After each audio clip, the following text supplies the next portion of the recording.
Hello बच्चों, मेरा नाम प्रिंस और आप सभी का आपके अपने यूट्यूब चैनल पीकेएम क्लासेस पर स्वागत है। बच्चों, आज किसी वीडियो में सभी जाने वाले के साथ सातवीं का प्रश्न 6.4 का प्रश्न पहला। तो चलिए शुरू करते हैं।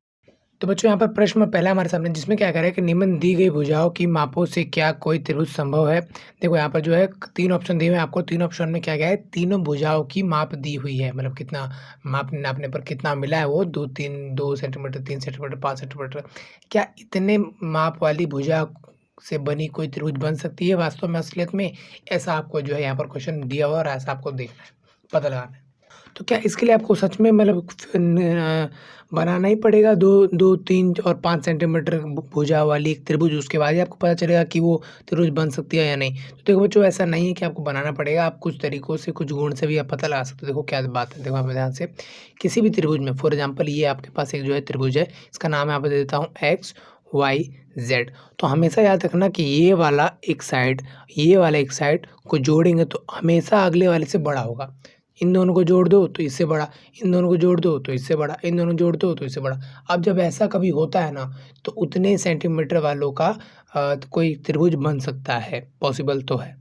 ठीक है, तो ये आपका गुण है और इस गुण का इस्तेमाल करना है यहाँ पर। मतलब एक एक करके पहले इसको जोड़ के देखेंगे तो हमेशा इससे बड़ा होना चाहिए, इसको गुण जोड़ के देखेंगे तो इससे बड़ा होना चाहिए। ऐसा ऐसा जो है कुछ क्वेश्चन होगा। तो आओ जो है फटाफट से एक बार करके देखते हैं ना, और पता लगाते हैं कि इसका ऐसा कोई त्रिभुज में ऐसा माप का, मतलब 2 सेंटीमीटर वाला एक भुजा हो, एक भुजा 3 सेंटीमीटर हो, एक भुजा 5 सेंटीमीटर हो, ऐसा कोई त्रिभुज के वास्तव में हो भी सकता है या नहीं? तो आओ एक बार फटाफट से करके देखते हैं। फटाफट से 2 भुजा जोड़ देते हैं, त्रिभुज बनेगा तो 1 2 ये दोनों को जोड़ दूंगा तो कहीं ना कहीं 2 जमा में 3 क्या बड़ा होगा 5 से? नहीं, ये तो बड़ा नहीं होगा, है ना? ये तो 5 ही होगा, कहीं ना कहीं बराबर होगा, ये बड़ा नहीं होगा। कहीं कहीं इस निशान को तो आप जानते ही हो, जिस तरफ बड़ा होता है उस तरफ खुला होता है, जिस तरफ बंद होता है, मतलब जिस तरफ छोटा होता है उस समय ये चीज़ बंद होती है। ठीक है, तो अगर इन दोनों को जोड़ता हूँ तो कहीं ना कहीं 5 से तो बड़ा होता नहीं है, तो मतलब ये कंडीशन तो पहली बार में ही खराब हो गई, खत्म हो गया, है ना? तो यहाँ पर कोई संभव नहीं है।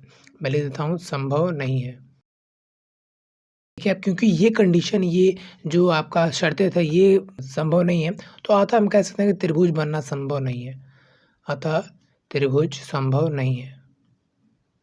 संभव नहीं है मतलब पॉसिबल नहीं है, कि मतलब ऐसा कुछ भुजाओं का माप वाला कुछ त्रिभुज बन ही नहीं सकता। ऊपर नीचे होगा तो क्या भी पता बन जाए, बट कहीं ना कहीं ये तो नहीं बनने वाला। ठीक, ये बात है। ओके, अब इसकी बात कर लें तो यहाँ पर देखते हैं, अब यहाँ पर भी समझने की बात करते हैं कि भाई इन दोनों को जोड़ेंगे तो मतलब 3 जमा में 6 तो बड़ा होगा 7 से। हाँ, ये तो बड़ा तो होगा, मतलब ये क्या है, संभव है।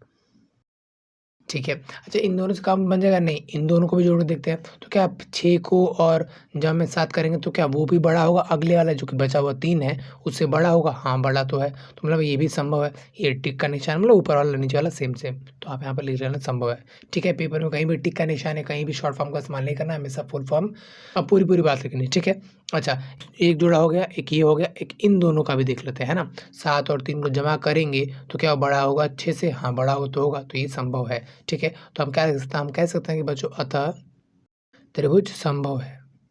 अब ये नहीं बता रहा हूँ कि मैं कौन सा त्रिभुज बनेगा, कैसा बनेगा, वो नहीं, लेकिन त्रिभुज तो संभव है, मतलब त्रिभुज तो भाई बन सकता है। और इसी तरीके से जो इसका तीसरा पार्ट भी देख लेते हैं आप। तो बच्चों सेम चीज़ें यहाँ पर, सेम पार्ट इस पार्ट में भी करेंगे, तीसरे पार्ट में भी करेंगे। क्या करेंगे, देखो यहाँ पर इसको जोड़ेंगे, देखेंगे तीसरे से बड़ा आ रही है। देखो यहाँ पर 6 जमा में 3 कर दिए तो भाई तीसरे से बड़ा आ रहा है। सॉल्व भी आप कर सकते हो, मैं सॉल्व नहीं कर रहा भाई, मेरे को ऐसे समझ में आ रहा है भाई, 3 और 6 9 हो गया, और 9 तो 2 से बड़ा, तो हाँ तो भाई ये तो यहाँ पर है, ये तो कहता था भाई संभव है। ठीक है, तो क्या एक ही बार चेक करेंगे तो हो जाएगा? नहीं भाई, एक बार नहीं, हर बार मतलब 3 बार करना है। इन दोनों को जोड़ के देख लिया। अच्छा इन दोनों को आप जोड़ के देखते हैं, तो यहाँ पर 3 जमा में 2, तो क्या ये बड़ा हो रहा है 6 से? कहाँ हो रहा है बड़ा, 3 और 2 5 होता है, वो तो बड़ा होता नहीं, तो मतलब ये चीज़ यहाँ पर गलत बैठ रही है, मतलब ये असंभव है। तो या फिर कहें कि संभव नहीं है, बात वही है। तो हम अब कह सकते हैं कि बच्चों अतः त्रिभुज बनना संभव नहीं है, या फिर कहें त्रिभुज संभव नहीं है। और बच्चों इसी तरह के यहाँ पर जो है त्रिभुज से रिलेटेड बहुत सारे गुण और बहुत सारे पूरा इंट्रोडक्शन वीडियो, पूरा वन शॉट वीडियो मैंने एक वीडियो के अंदर समा दिया है। वो भी वीडियो आपको यहाँ पर एक बटन पर क्लिक करो तो यहाँ पर आपको मिल जाएगा। उस वीडियो को देखने के बाद आपको किसी भी क्वेश्चन को देखने की जरूरत नहीं पड़ेगी, उसमें मैंने हर एक चीज़ डिटेल से समझाई हुई है, हर एक चीज़ के पीछे का लॉजिक भी बताया हुआ है। तो उम्मीद है बच्चों आप देखोगे। वैसे अगला क्वेश्चन वीडियो आपको अभी डिटेल मिल जाएगा, बट मेरा सजेशन तो ये रहेगा बच्चों, आप अगला वीडियो में ना देखकर बस एक इंट्रोडक्शन वीडियो देखो और पूरा चैप्टर खुद से करने का ट्राई करो। 70 से 80% आप खुद भी कर दोगे। ठीक है, तो ये मतलब फिलहाल इतना ही, मिलता है कि किसी और नई वीडियो में, तो तब तक के लिए जय हिंद।